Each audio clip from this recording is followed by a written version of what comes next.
Good afternoon. Welcome to the Midday Mull for Friday the 13th of August. We're continuing to look at the book of Ruth. And we need to remember the context in which it is written, which is the end of the period of the Judges. And if you read through the book of Judges, it ends badly. The last judge they mention is Samson, and we all know his dalliance with Delilah and the problems that caused and how it cost him his life. There's then a story of a man called Micah who makes idols and gets a Levite to come and act as his priest for these idols that he's worshipping.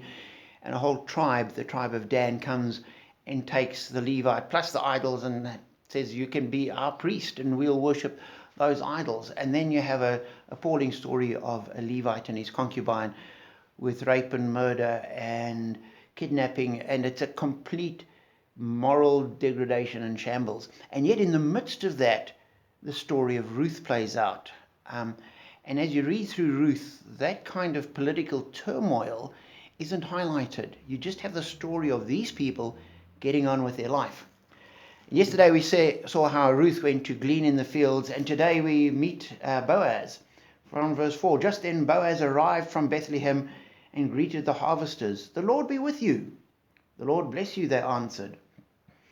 And as you read through the book, you come across Boaz, and he comes across as this really good, decent man that's doing the right thing, treating his harvesters well. He's wealthy, but he doesn't use it as power.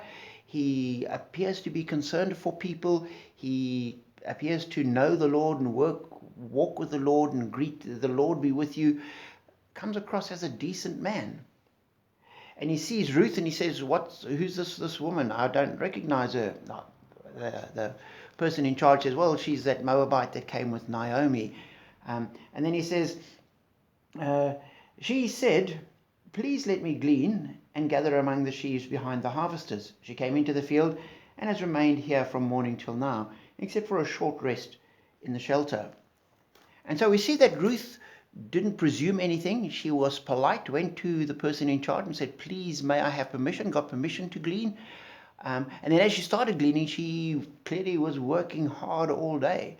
Again, coming across as a good, solid person.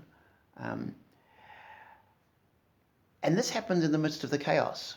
And for me, it's a challenge to be good, to do the right thing. We're not all going to be great heroes, and so much of society focuses on the extraordinary, the heroes, the number one tennis player, the top rank this, the best of that, and the top of everything, and worlds full of people that are superheroes in some way or other. Whereas in actual fact, it's the Ruth and Boaz kind of people that make the world work. And so I pray that you will just get on doing what is right, being good, and spreading the love of God. And we live in a time of chaos and confusion, and it's the individuals doing the right thing that makes a difference. So continue being Boaz, being Ruth, doing good, reflecting God. Be blessed.